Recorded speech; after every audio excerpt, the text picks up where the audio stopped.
7월부터 본격적인 단속을 시작했습니다. 지난 6월부로 계도 기간이 종료되었기 때문인데요. 실제로 이번 집중 단속에 주변에서 과태료 물었다는 소식이 적지 않게 들리고 있습니다. 각 지자체에서는 집중 단속반을 꾸려서 운영한다고 하니 이번 7월에 본격적으로 단속을 시작한 이것을 정말 주의해 주셔야겠습니다. 아는 것이 돈이다. 복지뉴스 넘버원 KBN 뉴스 지금 시작합니다.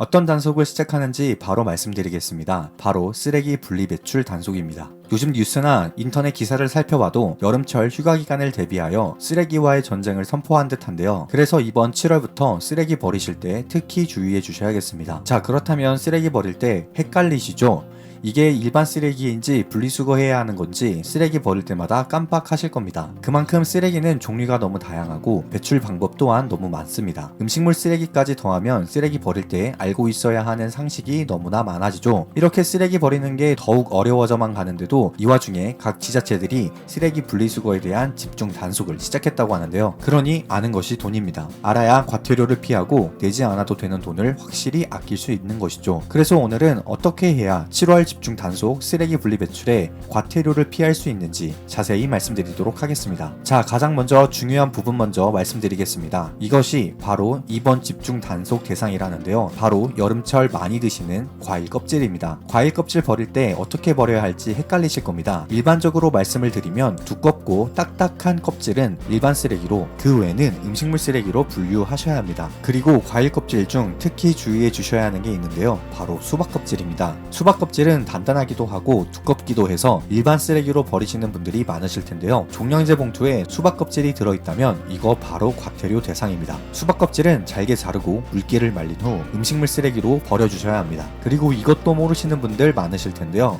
바로 라면 포장지입니다. 라면 포장지를 그냥 일반 종량제 봉투에 버리시는 분들이 많으실 텐데요. 라면 포장지는 일반 쓰레기가 아닌 비닐류로 분류하여 재활용품으로 버리셔야 합니다. 라면 포장지 작기도 하고 구기면 잘 보이지 않아서 괜찮겠지 라고 생각하시는 분들 대부분이 이번 7월 집중 단속에 걸렸다고 합니다. 주의해 주셔야겠습니다. 자, 음식물 쓰레기로 넘어가 보겠습니다. 치킨이나 감자탕 같은 뼈가 있는 음식을 먹고 난 후 나오는 쓰레기들은 어떻게 처리해야 할까요? 동물의 뼈, 일반 쓰레기로 분류하시는 걸로 다들 알고 계실 겁니다. 하지만 이건 반은 맞고 반은 틀렸다고 할 수 있습니다. 한 가지 사례에 대해 말씀드리면 최근 치킨을 먹고 치킨 뼈를 종량제 봉투에 버렸다가 집중 단속에 걸렸다고 합니다. 치킨 뼈에 살점이 많이 붙어 있었다는 이유로 과태료가 부과된 것입니다. 그러니까 뼈가 있는 음식을 드시고 뼈에 남은 살점은 음식물 쓰레기로, 잘 발려진 뼈는 일반 쓰레기로 분류하셔야겠습니다. 세상 살기도 어려운데 쓰레기 버리는 것도 신경 써야 한다니 참 빡빡한 세상입니다. 하지만 신경 쓰지 않는다면 과태료로 금전적 손해를 보시게 되는데요. 음식물 쓰레기, 일반 쓰레기 구분 방법을 간단 명료하게 말씀드리겠습니다. 이것만 기억해 주시면 되겠습니다. 바로 동물이 먹을 수 있는지 없는지, 먹을 수 있다면 음식물 쓰레기로, 먹을 수 없다면 일반 쓰레기로 배출하시면 되겠습니다. 음식물 쓰레기들은 처리를 통해 동물의 사료로 사용되기 때문입니다. 뼈같이 단단한 것들을 동물이 먹을 수 없겠죠. 그래서 일반 쓰레기로 분류해 주셔야 합니다. 자, 동물의 뼈 말고도 음식물 쓰레기, or 일반 쓰레기,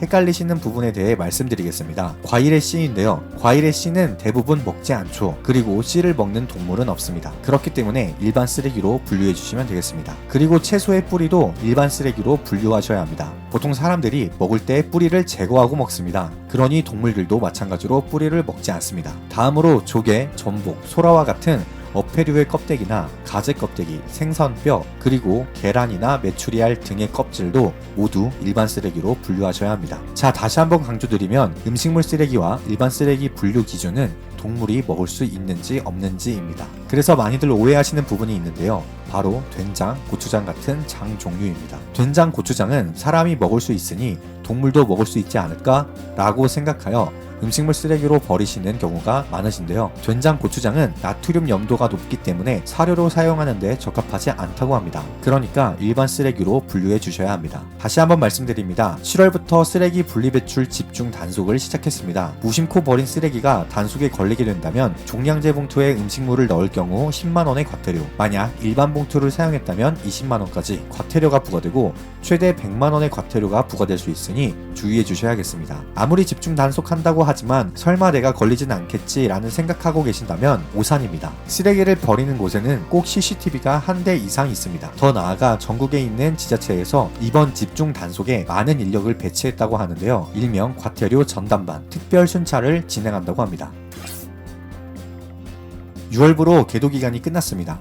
7월부터 각 지자체에서 불법 투기 특별 단속반을 꾸려 집중 단속을 진행하고 있습니다. CCTV로도 단속하지만 단속반이 직접 쓰레기를 파헤친다고도 합니다. 그래서 영수증이나 우편을 확인한다고 하니 꼭 주의해 주시고 어려운 때에 국민들의 소중한 돈을 잘 지키시길 바라겠습니다. 아는 것이 돈이다. 지금까지 복지뉴스 넘버원 KBN 뉴스 윤석호 기자였습니다.